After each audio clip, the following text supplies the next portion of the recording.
Olá, como vão todos? Sejam todos muito bem-vindos, colorados e coloradas. Eu sou Cris Colorado, esse é o nosso canal. Vamos falar um pouco de Inter, que é o que a gente ama. Bom, primeiramente eu quero dar uma informação. Eduardo Deconto aqui mostra claramente que a narrativa criada por esses... Porque dentro do Internacional existem duas vertentes. Tem os adoradores do Koudé, que esses adoradores do Koudé, eles defendem o Koudé até a morte e para eles o Koudé é maior que o clube Internacional. É algo incrível, né? Até porque o Koudé não ganhou merda nenhuma no Internacional e é exaltado por essa turminha do lacre, que são esses insuportáveis desses defensores do Koudé. E o Koudé, ele é tão... tem uma parte significativa da torcida que não gosta do Koudé, muito também por causa desses lixos, desses defensores do Koudé, que eles colocam o Koudé como se fosse o maior do mundo. Mas vamos lá. Isso mostra que... Eu vi que muito dos defensores do Koudé, que eu digo que essa turminha que cria narrativa e tenta destruir, porque o que a gente escuta sempre dessa rapaziadinha que gosta de exaltar o Koudé e gosta de dizer que tudo que é da Europa é melhor e técnico gringo é o melhor. Eu não tenho nenhum preconceito, eu gosto de técnico gringo, mas o que eu analiso é o trabalho do técnico e como o técnico se comporta, se o técnico potencializa jogadores. Eu gosto de analisar um combo inteiro, seja técnico brasileiro ou estrangeiro. O que a gente viu dessa imprensa, os identificados, todo mundo sabe quem são os identificados. Eu vou caracterizar, os identificados são aqueles que ficam dizendo assim: ai, esse grupo de fracassados. Ai, o Koudé foi um gênio injustiçado. Ai, esse grupinho aí que todo mundo sabe que é um grupinho de lixos. Essa mídia nojenta identificada. Até porque os dois são ruins, né? Tanto a mídia tradicional, que é horrível, e a mídia identificada tem um monte de falso moralista que quer ficar fazendo um discursinho fácil porque é bom para a narrativa deles. Os jogadores do Inter, eles correram e fizeram o maior percurso no jogo contra o Vitória. E tem muitos aspectos interessantes que a gente pode tirar disso, que é primeiramente quando o time está melhor organizado dentro de campo, quando a planificação é mais lógica, quando o técnico passa de forma didática e de uma forma bem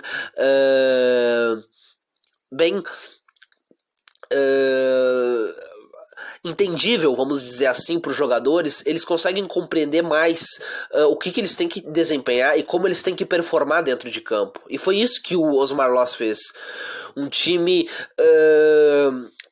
bem compactado, um time onde os jogadores eles sabem o que vão fazer. E a gente tem que lembrar uma coisa: se muitas vezes no esquema do Ramires e no esquema do Koudé a zaga ficava muito desguarnecida, é muito porque nesses esquemas os zagueiros estão quase lá em cima do meio de campo, porque são linhas muito altas, e para eles voltar, obviamente que eles vão se desgastar e vão se desgastar muito. Isso que tinha que ser melhor colocado, né? Porque se tu tem uma forma que tu joga há muito tempo e vários jogadores que jogam dessa forma, tu não pode destruir tudo e tu tem que fazer mudanças de forma gradual se tu quer mudar a maneira que tu joga. Ou pegar um técnico que seja híbrido, que consiga misturar um time ofensivo, propositivo, que joga bonito, porém que saiba se defender de forma bem ordenada. Porque o Osmar Loz, ele arrumou o time, ele fez um time onde os jogadores eles sabiam o que faziam dentro de campo, porque estavam mais organizados, aonde esse time do Internacional rende muito, e até porque eu quero sempre ressaltar, esse grupo não é um grupo ruim, esse grupo de jogadores do Internacional, e não é um grupo de jogadores fracassados. Porque sabe o que é um grupo de jogadores profissionais de algum time grande fracassado? É aquele grupo de jogadores que são rebaixados, é aquele grupo de jogadores que há anos consecutivos não conseguem disputar competições internacionais. Isso é fracasso para um grande time e o seu grupo de jogadores. O Internacional não tem fracassos. O Internacional teve perdas de títulos importantes, porque é assim. Dentro do futebol, tu mais perde do que ganha. Infelizmente, não foi a nossa hora naquela Copa do Brasil. E no Campeonato Brasileiro, a gente foi roubado. Isso não pode ser excluído, porque isso foi significativo. Porque uma coisa é, no meio das rodadas do Brasileirão, tu ter um erro ali, um erro lá. Outra coisa é numa fase final de Campeonato Brasileiro, erros significativos tiram o título do Internacional. E algo, perdão, algo muito sintomático. E sintomático da péssima arbitragem, de todos os problemas que se criou, porque começaram a reclamar do Internacional que ele supostamente estava sendo favorecido, quando não estava sendo favorecido. Mas só que isso deu uma condicionada grande. Os nossos dirigentes, como são verdes, não saíram na imprensa ou em programas esportivos para contradizer quem estava levantando suspeitas, porque que o Inter estava tendo pênaltis ou coisa do gênero, quando a gente não estava tendo os erros que eles estavam alegando, os adversários, principalmente o Flamengo, que estava na nossa cola, estava alegando, eram erros improcedentes, porque foram pênaltis bem assinalados e que tinham margens para ser marcados. Mas é importante dizer que esses jogadores, eles é um bom grupo de jogadores, é um grupo que eu espero que consiga manter esse ritmo, porque é esse ritmo que a torcida quer ver, porque dentro do jogo contra o Bahia a gente conseguiu performar, a gente criou chances, a gente criou situações boas, a gente se defendeu muito bem, estava sempre bem ordenado dentro de campo, aonde o Osmar Loz, ele respeitou as características desse grupo, porque tu não pode querer impor o teu modo de jogar e de uma forma abrupta. Tu vai fazendo pequenas mudanças ao longo do tempo até tu conseguir de forma significativa implementar o teu modo de jogar a 100.000%. Porque o Miguel Ángel Ramírez, ele errou muito nisso, porque ele quis de uma hora para outra transformar um grupo de jogadores que já estava há muito tempo acostumado em jogar de um jeito, e o técnico não soube respeitar esse jeito, porque ele poderia implementar o seu modo que ele queria implementar aqui no Internacional, mas não dessa forma muito disruptiva. Porque revoluções acabam sempre, de um modo geral, tendo muitos empecilhos que acabam sendo determinantes para resultados ruins. E foi o que aconteceu. Eu acho... É uma tristeza ver essa direção também, ela se livrando dos jovens, né? Tanto eles disseram que iam jogar com jovens...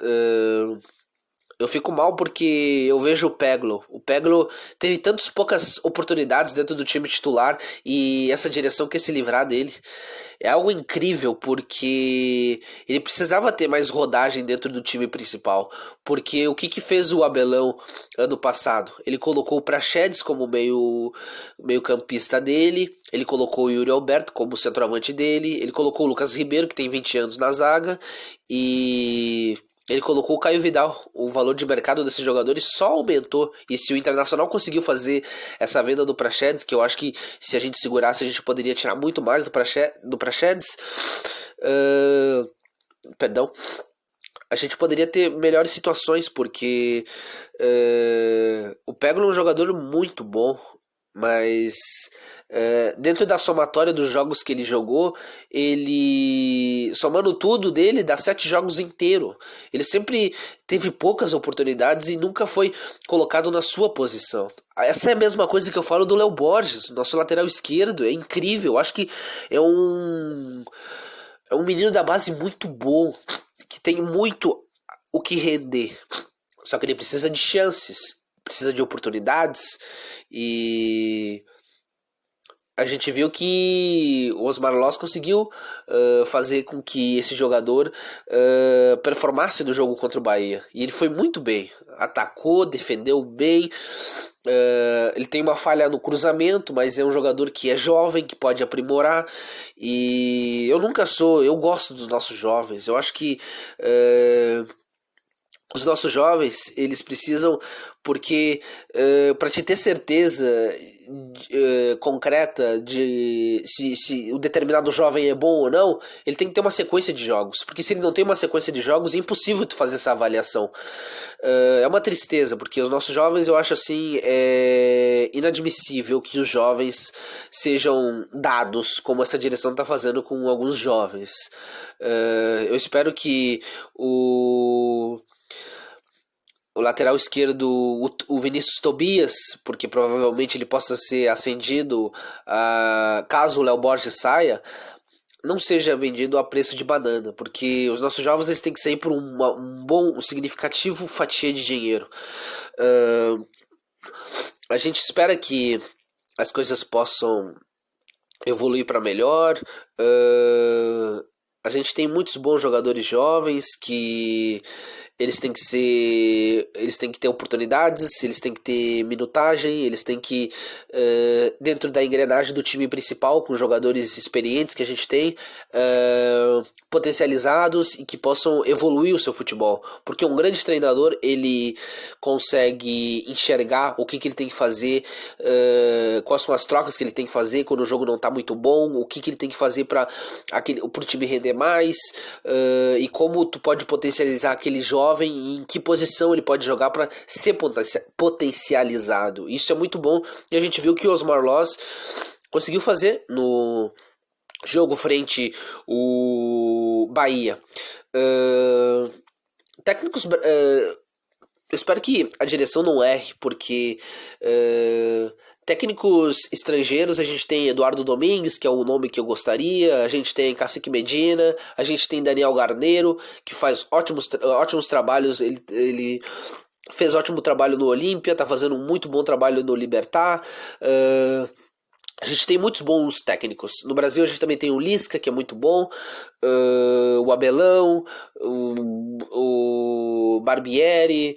A gente tem outros técnicos muito interessantes brasileiros, o próprio Roger, que eu não gosto tanto, mas eu vejo que eu tenho que confessar que ele está evoluindo. Tem bons técnicos que tu pode dar oportunidade, mas não esses velhos nomes como Aguirre, como Marco Silva. Eu não sei, se vier o Aguirre a gente vai torcer para que tudo dê certo, mas só que eu tenho receio que ele venha e traga o seu preparador físico, que acaba estragando muito o time, porque tu consegue uma pressão, ele fazia uma pressão forte no início do jogo, conseguia ser impositivo dentro da partida, mas depois no decorrer do jogo a gente sofria muito. A gente não pode ir num extremo tão assim a la louca. Então, se for técnico estrangeiro, traga Eduardo Domingues. É um técnico que está crescendo muito, que tem bons trabalhos e ia render muito no Inter. E se for um técnico brasileiro, que seja o Abelão, não sei se o Abelão vai voltar, ou que seja o Lisca, ou mantém o Osmar, caso o grupo consiga se ambientar com ele. Eu espero que as coisas melhorem, seja qual seja o técnico, a gente vai torcer que renda muito, porque o presidente Barcelos ele tem que continuar, pelo menos, com o que a gente tinha nos últimos anos. Porque nesses últimos anos a gente disputou títulos e a gente está todos os anos de forma consecutiva indo para competições internacionais. É o mínimo que eu espero de uma grande camisa como internacional, porque é o que eu sempre falo, estando sempre na rota de títulos, estando sempre peleando, a gente tem maiores possibilidades de ganhar, e estando sempre em competições internacionais, a gente expõe a nossa marca, a gente ganha dinheiro e chegando em fases complementares decisivas, a gente também tem chances de ganhar. Os jogadores não são ruins, os jogadores são bons. O que tem que fazer é pegar um técnico inteligente que tenha destreza e consiga conciliar muito bem jogadores experientes bons que a gente tem com os nossos muito bons jovens que a gente tem. Valeu, pessoal.